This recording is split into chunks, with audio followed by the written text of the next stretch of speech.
Existem 6 formas de transformar o sexo em pecado, e 2 delas são as que os crentes mais cometem sem perceber. Pouca gente fala sobre isso, mas a verdade é que o sexo pode se tornar um pecado diante de Deus.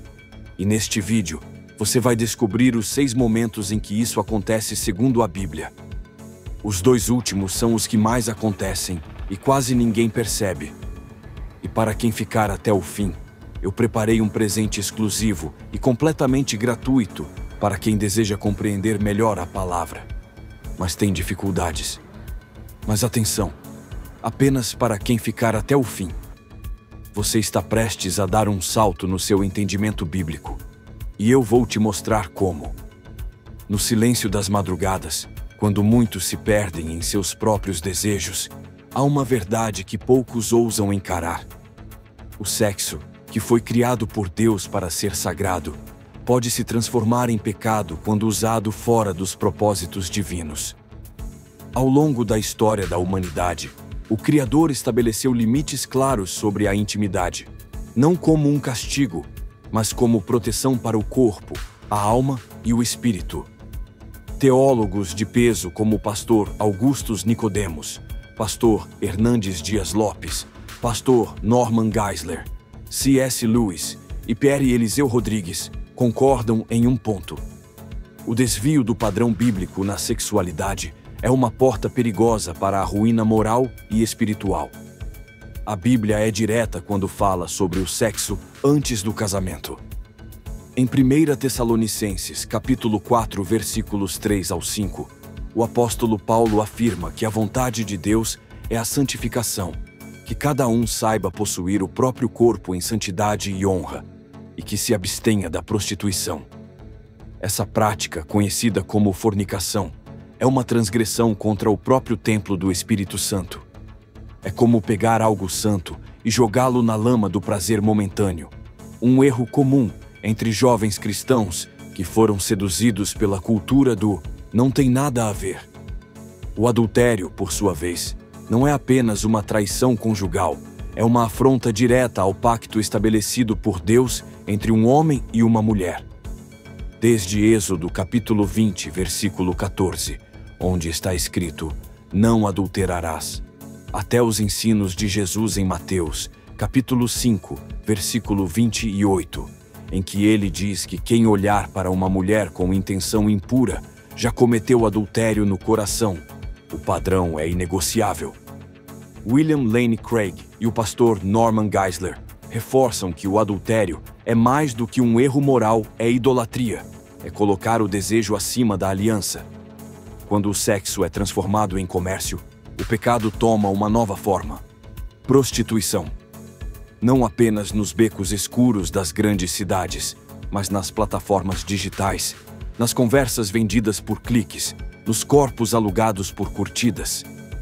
Em 1 Coríntios, capítulo 6, versículo 15 ao 20, Paulo denuncia: acaso tomarei os membros de Cristo e os farei membros de uma prostituta? De modo nenhum. O apóstolo fala com indignação, com urgência. Principale Elias Soares e reverendo Marcelo Oliveira explicam que no grego original, a palavra porneia carrega a ideia de uma quebra total da pureza, de uma entrega ao mundo sem o temor de Deus. Quando o corpo é vendido, a alma é fragmentada. Mas há um tipo de pecado sexual que é ainda mais cruel: o sexo forçado. O estupro, além de crime hediondo, é um grito contra o céu. Em Deuteronômio capítulo 22, versículo 25 ao 27, Deus estabelece que o homem que força uma mulher deve ser punido com severidade. O pastor Augustus Nicodemos, ao tratar da integridade da mulher na Bíblia, afirma que o estupro é uma violação da imagem de Deus no outro. O pastor Norman Geisler, especialista em ética, declara que nenhum pecado sexual carrega tanto peso de injustiça quanto esse, pois além de ferir o corpo, destrói a dignidade e o espírito da vítima. Curiosamente, a omissão também pode ser pecado. Em 1 Coríntios capítulo 7, versículo 5, Paulo exorta os casais: não vos priveis um ao outro, senão por mútuo consentimento por algum tempo, para vos aplicardes à oração. E depois, ajuntai-vos outra vez, para que Satanás não vos tente por causa da incontinência. Negar intimidade ao cônjuge sem causa justa é, segundo o pastor Hernandes Dias Lopes, abrir uma porta escancarada para a tentação. C.S. Lewis diria que o casamento é uma dança entre corpos e almas, e que essa dança não pode ser quebrada por negligência espiritual. Quando o casal se fecha um para o outro, o inimigo bate a porta. Por fim, a falta de empatia no relacionamento sexual também é reprovada. Cantares, capítulo 8, versículo 3, descreve: a sua mão esquerda esteja debaixo da minha cabeça, e a sua direita me abrace. Essa poesia bíblica revela mais do que romance, mostra conexão, respeito, entrega. O pastor Elias Soares e o pastor Eliseu Rodrigues ensinam que o sexo no casamento deve ser uma ponte de afeto, e não um campo de guerra. Ignorar o cansaço, a dor, o emocional do cônjuge é ferir o princípio da unidade. Sexo não é apenas ato físico, é linguagem da alma. A mulher, segundo especialistas como doutora Michelle McKinney Hammond e doutora Julie Slattery, sexólogas cristãs renomadas, não sente desejo tão naturalmente quanto o homem. O que para o homem é um impulso imediato e natural, para a mulher é um processo que exige estímulo emocional, carinho, atenção e paciência. É como na oração. Muitas vezes não temos vontade, mas oramos e somos renovados no ato. Da mesma forma, a mulher pode começar a estimular seus pensamentos e desejos pelo esposo e buscar a intimidade mesmo sem vontade inicial. Os maridos precisam entender isso para que não queiram só sexo, mas que preparem a esposa o dia inteiro, com amor, elogios, gestos de carinho. Isso faz a diferença entre uma noite vazia e uma noite de conexão profunda. Sexo não é só físico, é entrega de alma. Se você é marido, pergunte-se: como estou preparando minha esposa para me encontrar de corpo e alma? Diante de tudo isso, a mensagem é clara. O sexo é santo, mas fora do seu lugar, torna-se destrutivo.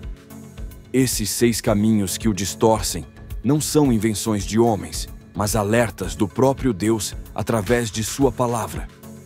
Entender isso não é religiosidade, é sabedoria. É hora de resgatar a beleza original do plano divino para a intimidade e, com temor, dizer ao mundo: há sim limites, e eles foram escritos com amor pelo próprio Criador. Se você chegou até aqui, é porque leva sua vida com Deus a sério. E por isso, como prometido, eu preparei um presente exclusivo para você. Um PDF gratuito com as 10 perguntas principais que todo estudante sério da Bíblia deve fazer, se quiser realmente entender o que o texto está dizendo. Esse material é direto, profundo e prático, e vai transformar sua forma de ler e interpretar a palavra. O link está aqui na descrição e fixado no primeiro comentário. Aproveita agora, antes que saia do ar. Te vejo no próximo vídeo.